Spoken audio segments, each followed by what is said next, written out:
Hey, it's Metal Dave, along with my co-host Jason McMaster, bringing you another episode of the Talk Louder podcast. Today, we are joined by Wendy Dio.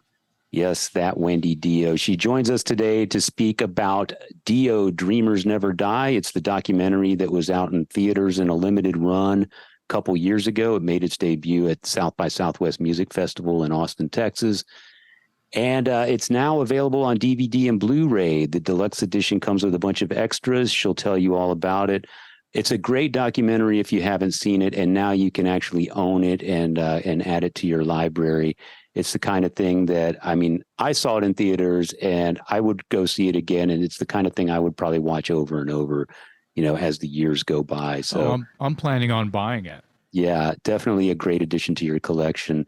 She's also talking to us today about a 4 LP box set that is out. It is a vinyl LP. It's also available on CD. It's the last 4 studio albums that Dio recorded before he passed. And it also includes a 7-inch vinyl of a track called Electra, which was intended to be a track off the second part of the Magica album that obviously never came out. But 4 LPs, you get all the artwork. It's on colored vinyl. You get the Electra 7-inch thrown in there as well. So when you asked her, like, hey, can you tell us what comes with the with the DVD?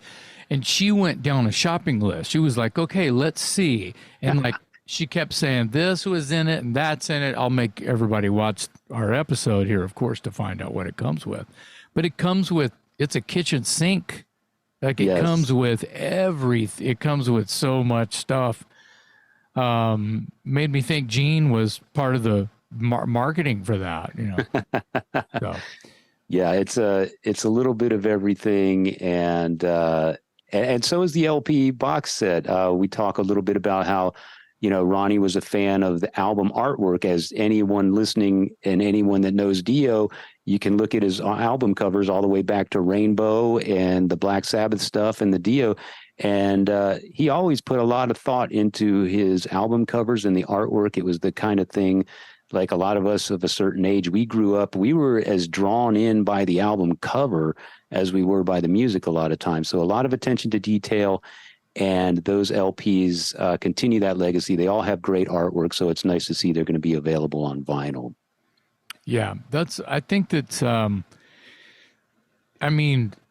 people are not going to let this legacy just blow away in the wind.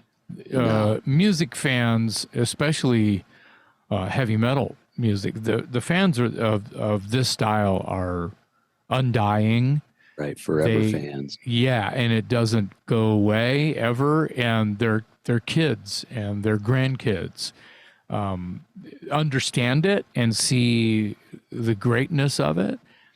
And it's even though that this is a celebration, if you will, of the last recordings of Ronnie James Dio, it's also more than that, because it created memories and music for fans of all of the other people Ronnie made music with. And Wendy talks about that. And that, again, of course, is a shopping list. Just think about it for a second. Of all of the kick-ass guitar players and bass players and drummers that Ronnie had in his band, not to mention the Black Sabbath guys. Yeah. But I mean, start with that shit. Start with Rainbow. Just start with Rainbow and let it come all the way full circle to a full gamut of list of amazing songwriters and players that helped Ronnie create Dio songs. Yeah. And I know that everyone out there has a record collection, whether they only have, if you have one Dio record, the people that helped him make that record, the players, the producers, those are just offshoots of half of the rest of your records in your fucking record collection. Yeah. I'm serious. I'll add that if you have one Dio record in your album collection, you need about 15 others. Well, yeah, I didn't have to say. I wasn't trying to make people feel bad or anything. I'm just saying the influence infinite. The Yeah. influence is infinite. The people that he handpicked, rather, is a little bit hardcore of a way to describe it, but the people that were lucky enough, that's also kind of hardcore, to work with Ronnie, they are not just known as a one-trick pony, as a one-trick Dio. You know, they are somebody that comes from another Vivian Campbell, Right. Jimmy Bain. Right. Yeah, sure, you can start with Sabbath and Rainbow and all that stuff. It's all offshoot. Remember our episode with the Deep Purple tree? Yeah. Yeah. Yeah. Uh-huh. That's what I'm talking about. Right. Right. It's not a skinny, narrow alley.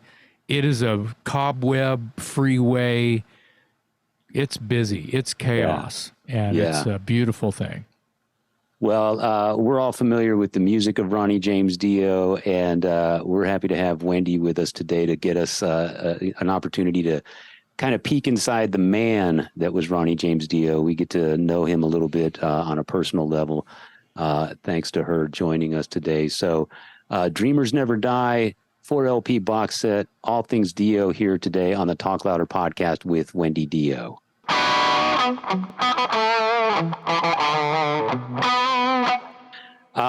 We wanted to discuss a couple of things, actually a lot of things, but let's start off with the Dreamers Never Die, re-releasing it on DVD and Blu-ray.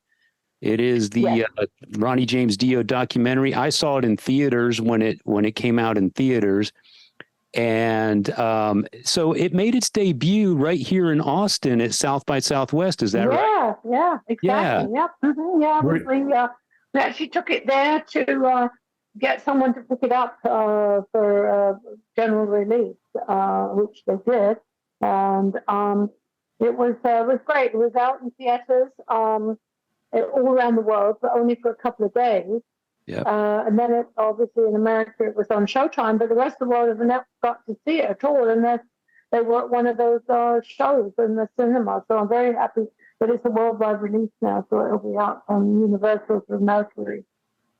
Yeah, and it's being released as a deluxe edition. So it comes with a lot of extra goodies and merchandise. I know there's a poster. What are some of the other things that are included in the deluxe edition? They've got some, there's a wristband, there's a sticker, there's guitar picks, the poster, there's drink coasters for your beer or your wine or your tea. It's got some cards in there. It's got a lot of stuff in there. Wow. And tissues, of course, if you're going to cry. No. Yeah. Tissues yes. Because you're going to cry. I can say those would be for me. Yeah. Yeah. I don't know that you could put enough tissues in that box set, to be quite honest, because I like I said, I went and saw it in the theaters when it made that limited theater run, and I took my son, who was he was probably 14 at the time that this was out in theaters. And he's very aware of who Ronnie James Dio is because he's my son. But when he went and saw it in the theater, I remember we were leaving, and in the parking lot, he said, I always knew who he was, but he didn't quite put it in these words. But the point he was trying to make was he never realized how big of an impact Ronnie had over so many decades of music. Because I think my 14-year-old son knows him from his Black Sabbath days and the Dio days, but wasn't as familiar with Rainbow and Elf and going all the way back to his 50s. Definitely not the doo-wop days. Right, exactly. Yeah. So it was it was very all-inclusive, career spanning, very well done. And I liked the fact, and I think the impression it made on my son was it humanized Ronnie. Yeah, that's what we wanted to do. We really wanted to, many people have asked me to do a documentary on Ronnie for many years. Wasn't the right time, wasn't the right people. Then BMG approached me and they financed it. And I interviewed a bunch of people. And then when I met Don and Demian, they were fans. They were huge fans. They'd already done like Imagine Dragon and an Alec Baldwin film and things, but they were Dio fans and they knew a lot about Ronnie. And, I'm very protective of Ronnie's stuff. So in the beginning, I gave him a little bit more. And then the pandemic came and we were sort of stuck in the middle. It took 3 years to make because of the pandemic. But because of the pandemic, I got to know them really, really well. And then I just opened the vault and said, "You pick what you want," because I really trusted them. And I loved what they did with all the stuff that we gave them. They did an amazing job. And what they did was what I wanted. And what I wanted was to tell Ronnie's story, the good times, the bad times, the in-between times, and that how Ronnie who he really was. And also to pick some things out that maybe even the hardcore fan didn't know about Ronnie. Right. So give us an example for those who haven't seen the film yet. Give us an example of maybe something that's in the film that people might not know about Ronnie. Well, about the doo-wop days for sure. They probably didn't know that about Ronnie. He played trumpet from a young kid, all the different things with the making of the album cover. Holy Diver, how that went down was Gene Hunter was the artist and Gene Kirkland was the photographer.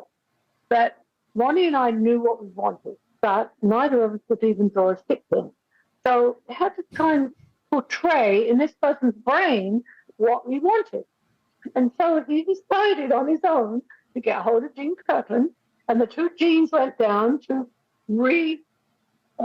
make this, almost died with making this photo that they brought back to us and said, "Is this what you wanted?" And of course it was. Yeah. When you're putting something together, you were the executive producer on this film. And when you're gathering all the bits and pieces and the memories that you want to include in something like this, it's got to be a very emotional experience.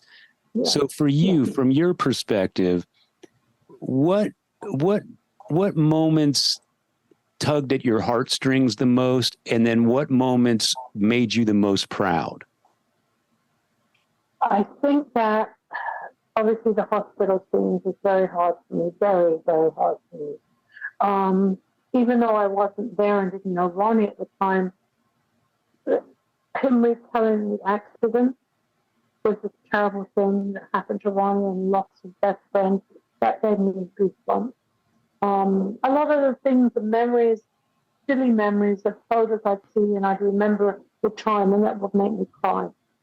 The highlights of the funny times, Jack Black was funny in it, was that scene that he's in.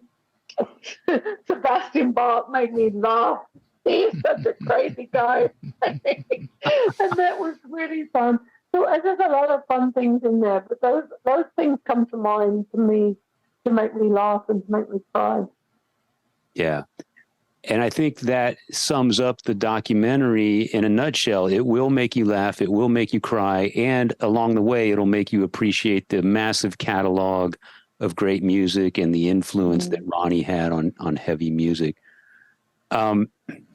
There's apparently 20 minutes of deleted scenes in the deluxe edition. Scenes that weren't seen in the theaters and on the first run. Can you tell us a little bit about those 20 minutes? What might we see? Can you drop any hints about what? Yeah. Well, it was, we had so much footage. We had to cut out so much stuff. And on this, we wanted to put some bonus material in. So we thought the things that were, what should have been in there that didn't get to go in there was Simon Wright talking about Ronnie's drummer. There's one from Wynn Davis, his engineer, talking about Ronnie in the studio. And then there's Jack Black, another Jack Black story that's kind of funny. So those are just different bonuses. There's so much. We could have put another, 100 minutes of stuff in there that was cut out, unfortunately. But, you can only do so long and people get bored after a while anyway. So we had to make it concise and we had to make it the story that it was. And I think that them and John and Demi did such an amazing job as directors. I'm really, really proud of them. I'm very proud of his product. I think Ronnie would be side of it too. Yeah. Yeah.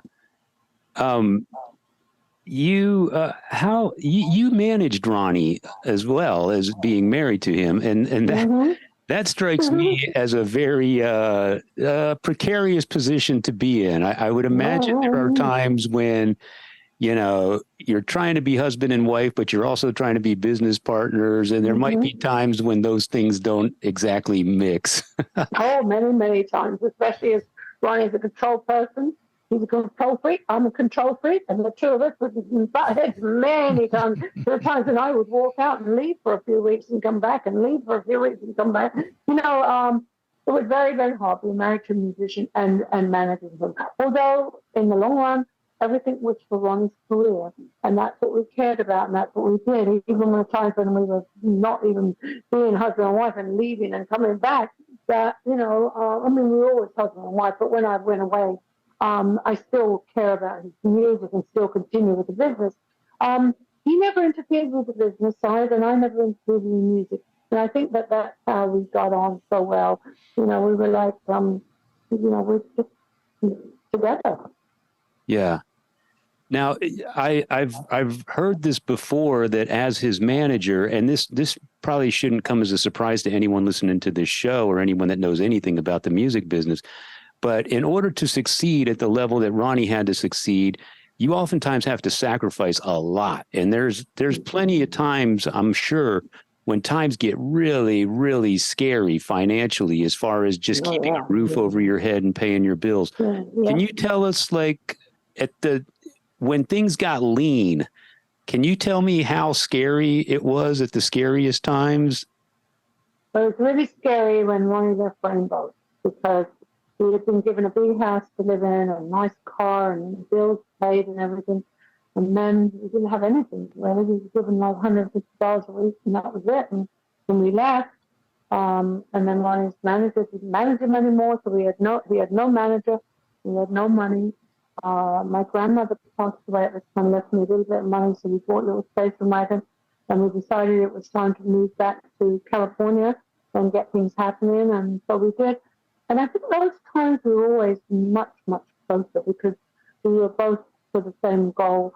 And instead of, you know, arguing about things, we were like, we've got to make this better. What are we going to do? What are we going to do? Put our heads together. We came back to California. Ronnie was working with 3 different bands, trying to get something happening. And we just happened to be in the Rainbow one night and met Tony Iommi. And that's what happened. And the other scary time was when Ronnie lost his record deal. That was very, very scary. In the 90s, when grunge came in, all the metal people were dropped from the labels. He was dropped from Van Halen was dropped. Wasn't so bad financially. We weren't bad off financially, but emotionally, he was torn up. He was just emotionally a wreck. Even though he picked himself up and went out and played clubs with like 80 people instead of 800,000 people, he did it. He did it for the fans, but it hurt. It hurt a lot. Yeah. We saw that. Yeah. We saw that club tour. I am friends with the Armored Saint camp, and toured with Armored Saint, and me and Dave were both there, and there's something very on the trail of on the subject of being, even though it was a darker time for you guys. I was just talking to somebody the other day. Motorhead was even in, we saw, Motorhead in the same clubs, and the same things were happening to everyone. Everyone was being affected by the same issues in the music business around that time. So when you kind of put that perspective on it, everyone's kind of hurting, but what else are you going to do? Right. What are you going to do? Yeah. Right. You got to rock. You got to continue to rock. You have to, even if it's a loaf of bread and a can of beans, you still got to rock. So I just think that it was a very interesting and really great time for the fans to be able to be let in that close to someone that I've heard that from many fans. Of course, and I still kind of bleed that, and to be that close to Ronnie in a club that holds 500 people or so was. But he always gave his all. It didn't matter if it was 80 people or 800,000. He would give his all. That's right. It didn't matter to him. He, you know, he loved his fans. They loved him back, and he knew that. And he wasn't going to give up because some other music came in. Yeah. Well, it was just incredible to see, and I'll bleed this. One of the greatest frontmen, if not the greatest frontman in the history of rock music, to be that close to that. And if you're a performer, to just be like, I can't believe this is like just a few feet away from me. Anyway, I digress. I wanted to just I remember say. one time he played a club where the keyboard player had to play in the toilet because there wasn't enough room on the stage. I don't think the keyboard player lost, but we lost. It was just so ridiculous. That shit is real, though, man. I mean, that's how it is. That is rock and roll. I love that. Well, Wendy, I wanted you to know, I'm not sure if you're aware, but my co-host here, Jason, is a professional vocalist. So when he says that Ronnie is one of the greatest singers of the genre, he certainly knows what he's talking about. He's made records and toured and all that stuff. So it was mentioned on the site earlier on. They're great guys. Love those guys. Yes, they come all the time to our bowling and our rock for Ronnie and stuff. They're always there supporting. They're great guys. They're the best. They're beautiful people. You mentioned the later part of Ronnie's recording career and how the musical landscape changed. Which kind of brings us to this 4 LP box set that's also coming out. So beautiful. I just saw it myself a couple of days ago on BMG. It's absolutely beautiful. It's the 4 last recordings that Ronnie did. And it's March for the Moon, Angry Machines, Killing the Dragon, and Magica. And what I like about it, as well as it being on vinyl, in beautiful colored vinyl and some more artwork by Mark Sasso. Ronnie always hated it when the cassettes came out because he always said, oh, I love the album because I like to buy a record because I like the cover as well as the music. And of course, it was always washed down with cassettes and CDs. So he would be really happy to see that vinyl's back and that this box set came out. What I also like about it is you get a variation of different players.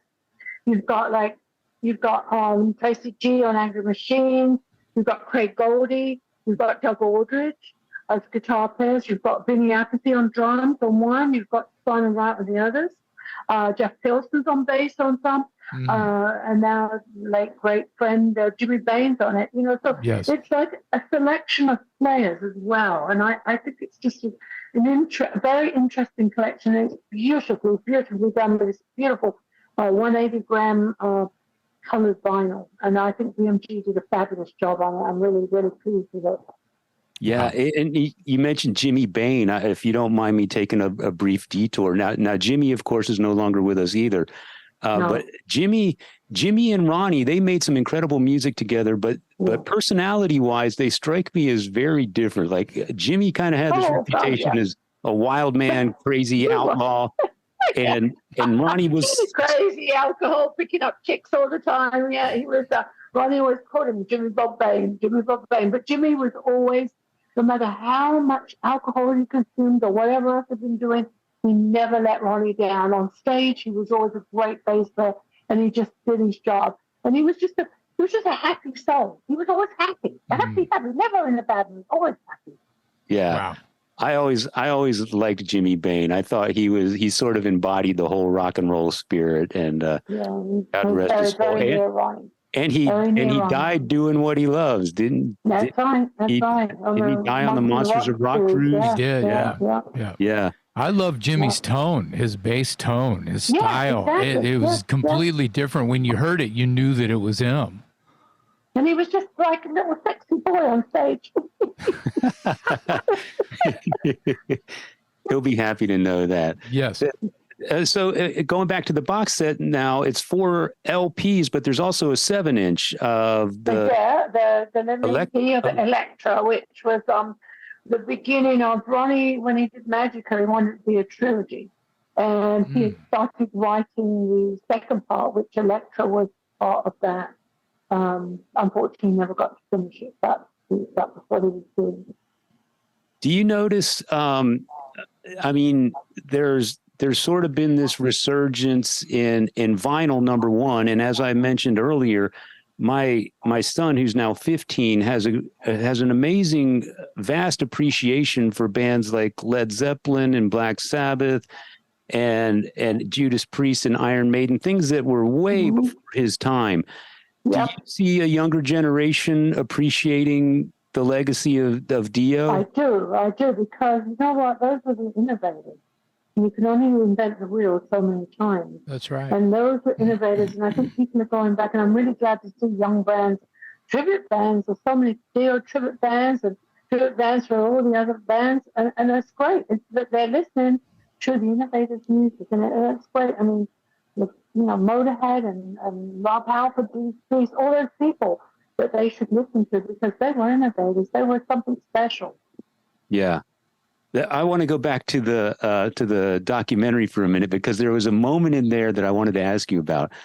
There's a moment in the film when Ronnie confesses to absolutely hating the song Rainbow in the Dark. Like he wanted to destroy it in the studio. He wanted to take razor blades to the tape and absolutely destroy it. And the guys in the band, I guess, talked him out of it. Someone talked him out of it. Mm-hmm. Do you know why he disliked that song so much? Yes, because when he left Rainbow because they wanted him to become more commercial. And he felt that the keyboard partner was making it more commercial. And so therefore he didn't want to be commercial. There's another song he hated, which was Mystery, because he said that's way too commercial, too poppy, don't like it. That was the way Ronnie was, he had a way of doing things his own way. But everybody, including him, was happy that they didn't destroy Rainbow in the Dark. It's one of my favorite songs. And I don't know if it was one of his or not, but I know he played it many, many times on stage. Yeah. Well, it did become one of his signature songs, that's for sure. Probably have to play it. People get mad if you don't play it. Yeah, no, I know that when they did Holy Diver, they spent most of the time videoing the Holy Diver track. And they had a bit left over, so they said to Ronnie, "I'll go up on the roof and sing Rainbow in the Dark." And he went up there and he always said, "I love that one. I look really tall in it." And that's when Sebastian wanted those white boots. Oh, yeah. Yeah.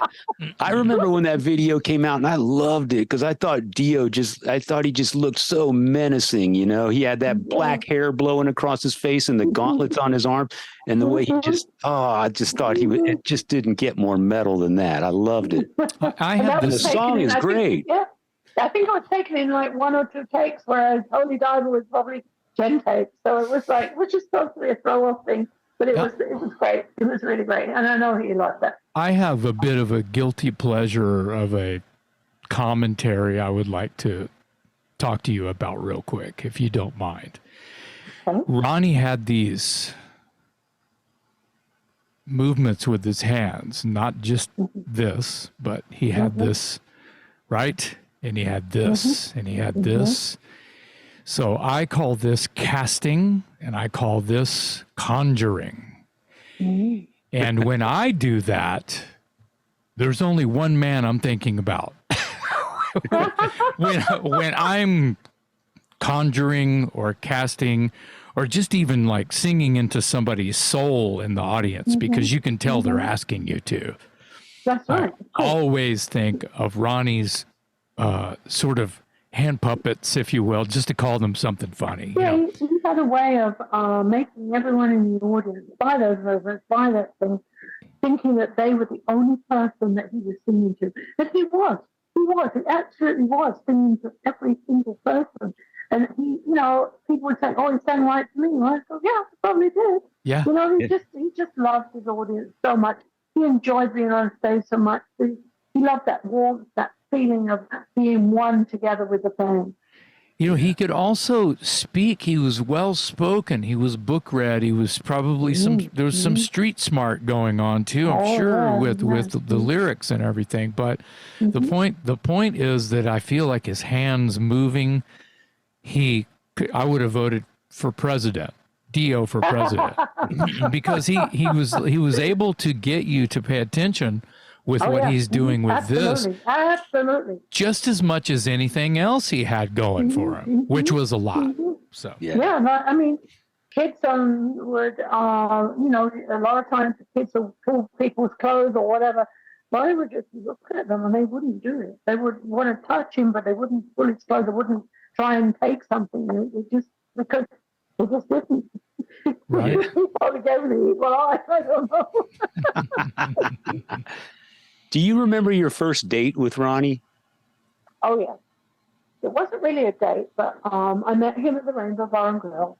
Richard Gratmore was having a party there because they had just finished recording Blackmore's Rainbow. They had not toured yet. And they were having a party up in Hollywood Hills. And they invited me to go. And I went up there, and Ronnie was kind of following me around. And I said, too short for me. And then he wouldn't stop following me around. And so I ended up talking to him. We talked a long time, talking. And then it was like about, I don't know, 4 or 5 o'clock in the morning, and everybody's going down to Denny's. So we went to Denny's and had breakfast with everyone. And then he said, you want to go for a ride up to Malibu? I said, yeah. So we drove up to Malibu to see the sunset. And we just talked. And that was kind of the beginning of our relationship. And he was going on the road in a couple of weeks. So we saw each other for a couple of weeks and figured that's the end of it, you know. He went on the road. I carried on. About 2 or 3 days later, when he was on the road, he called me and said, why don't you quit your job and come join me? And I said, well, I can't quit my job, but I'll come for a couple of weeks. And of course, I went for the rest of my life. Yeah. Well, bless you. I'm glad that you made that decision. Cast a spell. Yeah. So I think I fell in love with his brain. He was so well read and so interesting and could talk about any subject you could possibly think about, you know? Yeah. Yeah. He has such a good heart, loves his animals, he did so many things for charities that nobody knows about. And, you know, he's just a good, loving human being. Yeah. I had the pleasure of interviewing him one time, and it was a phone interview. But then when he arrived in Texas, I went to the gig, and he invited me and my wife backstage, and I just couldn't believe how hospitable he was. He took us into a dressing area, and I had some vinyl records, and he sat us down and he offered us beer, and he sat there, and it was like we were the only 2 people in the world at that moment. Mm-hmm. And this went on. You were to him. Yeah, you were. Mm-hmm. And it went on for 20, 25 minutes, just short of half an hour or something. And I just couldn't believe that he was spending that much time with us. And I'll never forget it. And when I saw the film, and then when he passed, and all the memories came flooding back, and people were posting stuff online, the common denominator was he was just this gracious guy who absolutely adored his fans. Mm-hmm. And mm-hmm. I can say firsthand, I experienced that. I'll never forget it. And it's great to know that I wasn't alone. It was a real thing. David, wasn't it Rudy? We had Rudy Sarzo on the show. Mm-hmm. Yes. Wonderful. Yeah, wonderful. Wonderful to hang with the man. He told a story about I knew that that's all I had to say. Yep, it's coming back. Yeah. He said he would follow Ronnie around because he was amazed at, and this goes back to casting spells, I would swear it, how he knew everyone's name. Oh, I remember you. And it would be 5 years had gone by, and this family of rockers would walk in. Scary. Yeah, how he could remember people's names. He had an amazing memory. He wouldn't just remember their name, he'd remember their kid's name, their wife's name, their dog's name. He just would remember everything. That's what Rudy was saying. And Rudy was freaked the fuck out. He could not believe how Ronnie could do that. So Rudy, I think, told us a little story about how he would start following him around, like almost like, like trying to figure out what's going on. Does he Does he write stuff down? Does he? No, he just. No. I don't think Rudy ever figured it out, other than he was just amazing that way. I think it's just that because he really paid attention to what somebody was saying. Yes. He really cared about what they were saying. He wasn't there thinking about the next thing he was going to say. He wanted to know what they had to say. And he wanted to get to know that person and really get to know that person. And I think that's how he retained all those people's names and things and memories. It's unbelievable. He used to blow my mind all the time. He's like, oh, I can't even remember anybody's face or name or anything after meeting them a few times. But he would always know who they were and what their name was and everything. Wow. Yeah, that goes back to the story I was just sharing. He was so attentive to what I mean, he wanted to know more about me than I wanted to know about him, and I just thought it was crazy, you know. And my wife was sitting right there, and he made her part of the conversation, and we weren't just some fans in the cattle call line where he just signed the autograph and moved you on. Definitely not. He was never fake. He was always interested in people, always loved his fans, he never forgot where he came from. And he always said, you know, those people, they're the ones why I live, the style I live is because of them, because that's what they do. You know, they buy my records, and then that way I can have a lifestyle. Not that he cared about anything, he didn't care about money at all, he didn't care about anything. I mean, he wears nice stage clothes and his interview clothes, but at home, he wants to go to Walmart and buy his sweats. Can't you wear something else, right? No, I want to wear these. I want to stay home, see my animals, have my friends around the bar. We have a bar here, which I'm actually sitting at, that we brought in from England, from Essex. It's dated for 1800s and something, and we put it in there, and that was his favourite place. Sit here with a beer and have his friends over and just hang out, like Glenn Hughes and stuff. Glenn was a great friend of Ronnie. Taught him how to introduce him to Indian food. And Ronnie loved Indian food after that. It was a lot of convincing to get him to try it. But once he did, he never went back. He wanted that Indian food all the time. I've seen the bar that you speak of in clips of short biopics or anything like that. Any other bar. Yeah, your background is blurred. You have I know what you're talking about, Jason, because I've seen it too. There's a video clip where I believe the journalist is Mick Wall. Yeah. Oh yeah. And when he had hair. Yeah. And they're drinking beer at that bar that you're sitting at right now. Yeah. And they're playing pool. Yes. Yeah, the pool table. Yeah. Which when Ronnie passed away, I didn't need a pool table, but I didn't want to get rid of it's a beautiful old empty one with lions feet and everything. So I got rid of the top of it, and I had a huge piece of glass made, so we have a coffee table now. Nice. With the lions. Yeah. Now you can put your beer on the pool table. I don't think so. Without doing any damage. Well, Wendy, we'll let you go here in just a minute. I wanted to ask one last question. Now, if Ronnie was still alive, and if my math is correct, and I don't make any claims that it is, math is not my forte, but I believe Ronnie would be about 80 or 81 years old today. 81 in July, yeah. Would he still be touring? I don't know if he's still touring. He's still writing. I think he would have made a great producer for young bands. Oh, yeah. Because he had a knack of touring people with and making them better. I think, I don't know, maybe he would be touring. I don't know. I know he'd still be having his hand in music somewhere, because I don't think he could ever have retired. Right. And that's one of the things I will say that I was so happy about before he passed away, that he got to go full circle with the Sabs, and he was back with the Sabs, but he really, really enjoyed playing with them. He always said, that Tony was like the riff master, and Geezer Butler was such a bass player, and the drum master, Vinny. He said it was like really hard. Each one of them said it was hard to keep up with each other, because they all were such talented musicians, and that was the funnest time ever. And I'm so glad we got to be friends again and tour with them again. I still see those guys all the time, so it's really nice. I will say that Heaven Legend. and Hell is in my top 3 favorite albums of all time, and it has been since 1980 when it was released. And that day that I met Ronnie, he autographed it for me, and it's framed hanging over my head right there. So, yeah, I can see, knowing how Ronnie apparently loved a challenge, I can see how being in Black Sabbath would have really pushed everybody, because all those guys are incredibly talented. Yeah, but it was amazing. They were such a machine together. They were just unbelievable. Yeah. And I'm so glad he got to go full circle with them before he passed. I think it was written in the cards. I think it was meant to be. Yeah.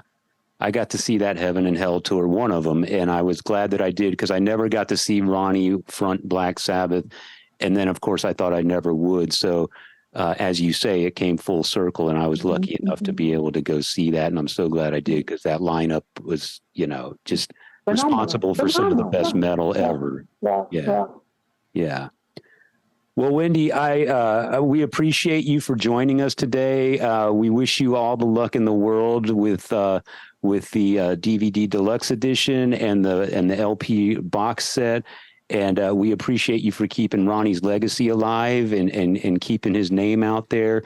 His music will live forever. We're never going to forget that. But we always appreciate hearing new stories and seeing new perspectives. And I think that documentary does a great job of letting us inside his world and getting to know the man a little bit. So thank you, and thank you so much for having me on.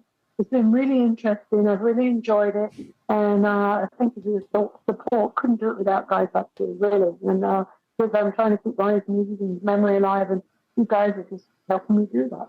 Well, thank you. It's a pleasure. Trust me. It's the least we could do for all the music that Ronnie's given us. So we do appreciate you being here so much. On behalf of my co-host, Jason McMaster, I'm Metal Dave Glessner, along with our special guest today, Wendy Dio, on the Talk Louder podcast. Thank you.